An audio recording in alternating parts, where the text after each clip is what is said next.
Hello again. We will be learning about routine prenatal care today. You should have covered these previous materials already. This podcast is part of the Routine Pregnancy Care series.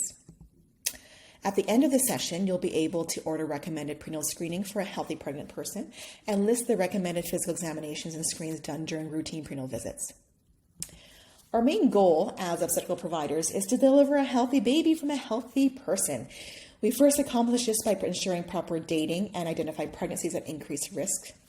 Throughout their pregnancy, we continually evaluate the status of maternal and fetal health to anticipate potential problems and intervene to prevent or minimize morbidity. In these prenatal visits, we provide antenatal care, promote health education, patient support, and shared decision-making. And I hope all this becomes clear to you as our course progresses.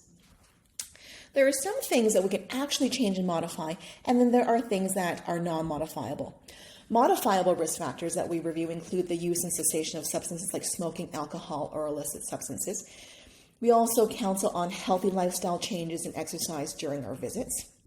Some patients may have exposures in their home, such as secondhand smoking, violence, or abuse, or at their workplace with chemical toxins, exposures to radiation, or due to travel like tuberculosis. We will review the importance of immunizations and screening shortly. There are also non-modifiable risk factors that can impact their health in pregnancy. We know that Indigenous and people of color have higher rates of pregnancy complications, such as preterm birth, diabetes, and high blood pressure in pregnancy. Infant mortality is higher in Indigenous populations in Canada. If a patient is part of a racialized group, there may be intergenerational trauma and mistrust of the healthcare system. And this is important for you to identify and discuss. Majority of my personal patients are refugee immigrants or people of color.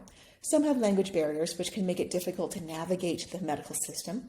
Some may have housing and food insecurity, which may not, and they can't afford medications or their prenatal vitamins.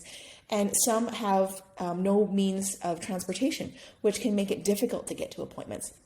And these are important factors to identify so that we're better equipped to help our patients.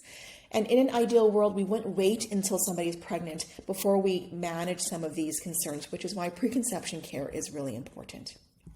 We've learned in a previous podcast how a pregnancy is diagnosed. If the person would like to continue with the pregnancy, then at that initial visit, we need to arrange some investigations. Routine testing includes a CBC, a blood type, RH, and screen for potential antibodies. In people who have a family history or genetic ancestry from places in the world affected by malaria, there can be a higher risk of sickle cell disease or thalassemias. So if they have this history, or if they have anemia that is not related to iron deficiency, then further screening for hemoglobinopathies should be done. As discussed in the preconception podcast, we screen for immunity to rubella and varicella, and for infections that can impact the fetus at the time of delivery, such as HIV, syphilis, hepatitis, and other STIs. A urinalysis and urine culture are done because asymptomatic urinary tract infections need to be treated in pregnancy to prevent pyelonephritis and subsequent possible preterm birth related to that. The use of diagnostic imaging is covered through various materials that I've made for you. In the preconception care and pregnancy safe medication session, I review the safety of common radiologic tests. Remember that ultrasound in the first trimester is ideal for pregnancy dating, as we've learned in the diagnosis and initial management of pregnancy session.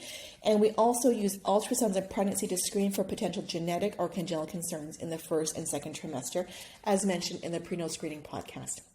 And we're going to review how we use third trimester ultrasounds in the antenatal surveillance podcast and materials. At each visit, we check blood pressure and weight. At any visit, a focused examination can also be done if there are specific concerns. After 12 to 13 weeks, we listen to the fetal heart rate because prior to this time, we can't hear it because the uterus is still small and tucked behind the pubic bone. After 20 weeks, we start to measure the size of the growing uterus. There are not a lot of investigations in the second trimester after the initial ones have been done. At each visit, we want to review any known and new concerns. And it's nice to talk about common pregnancy symptoms like nausea and vomiting because we can treat that. As we progress the pregnancy into the third trimester, we review blood pressure, weight, concerns, as well as listen to the heart rate of the baby or of the fetus and measure the size of the uterus with the symphysis fundal height. We start Leopold maneuvers around 28 weeks. We also ask about fetal movements as people start to appreciate them around 26 to 28 weeks a bit more regularly. We also screen for symptoms of labor such as contractions, bleeding, and leaking of fluid. And towards the end of the third trimester, we also start to discuss indications to present to labor and delivery and answer questions they may have about pain control and the labor process. We also recommend vaccinations as required, which are covered in a different podcast. The way that we measure uterine size is by measuring the symphysis fundal height, or the SFH. It is a simple and inexpensive technique used to screen for potential growth issues of the fetus. We measure the distance between the pubic symphysis and the top of the uterine fundus with a tape measure.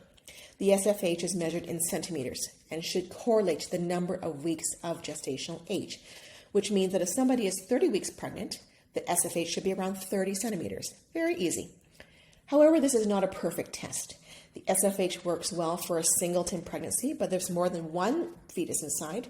We don't know which one is growing well and which one is not. As well, if the patient has reasons their abdomen is large already, whether it is obesity or the presence of fibroids, symphysis fundal height may be overestimated. As with any test, there can be measurement variation by different providers. Did they use the top of the symphysis pubis or the middle? But that would only account for about a centimeter or two. Lastly, if somebody is measuring too small or too large, we can't tell if it's the fetus or the level of amniotic fluid that's the concern. Because of these limitations, if the SFH is discordant with the expected size for dates by more than 2 to 3 centimeters, we would send the patient for an ultrasound. Leopold maneuvers are used to determine the fetal presenting part and lie. The first maneuver assesses the uterine fundus to identify fetal lie and which part of the fetus occupies the top of the uterus. The butt feels like a large nodular mass, whereas the head feels hard and round and sometimes a little bit more mobile. For the second maneuver, we place our palms on either side of the abdomen to feel which side the back of the fetus is. If we feel a hard resistant structure, that's usually the back, which means that on the other side, we should feel numerous small, irregular, and mobile parts, which would be the fetal extremities. The third maneuver confirms the fetal position, or the presenting part. The thumb and fingers of one hand grasp the lower portion of the abdomen, just above the symphysis pubis. The head is felt in photo C, and it would feel hard and round. The fourth maneuver helps determine the degree of descent. The examiner turns and faces the patient's feet, and the fingertips and hands are positioned on either side of the presenting part. Pressure is then applied and are slid down towards the pelvic inlet.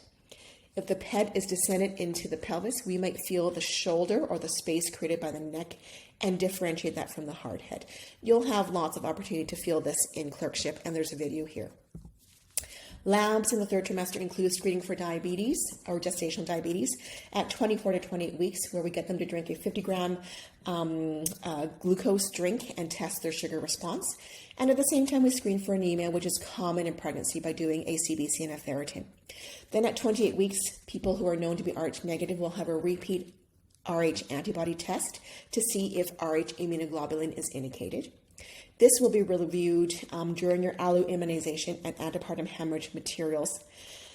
Then at 35 to 37 weeks, the last thing we screen for in an uncomplicated pregnancy is for group B strep.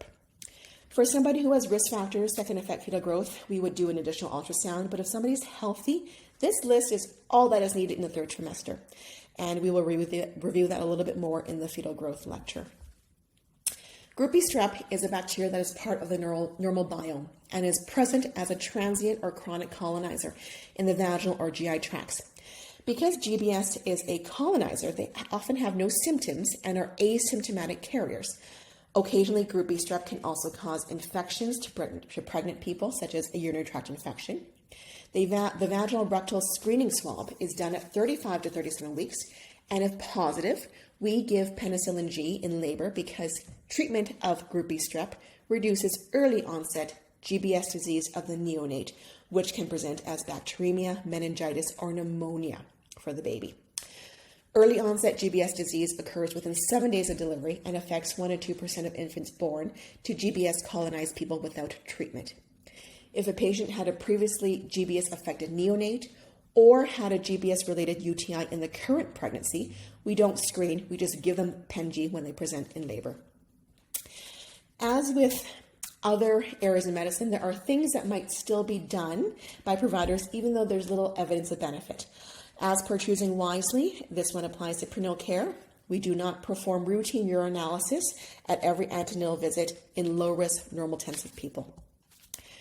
The frequency of prenatal visits depends on how complicated a patient is, but generally, if we need to, we can see people every week if somebody is high risk. However, for the most part, we see somebody every 4 weeks up to 28 weeks, every 2 weeks up to 36 weeks, and weekly after 36 weeks until they deliver. If you are in 271 and have not reviewed prenatal screening and diagnosis or RH or physiology or the physiology podcast, I recommend that you proceed there now. Otherwise, I will see you in 272.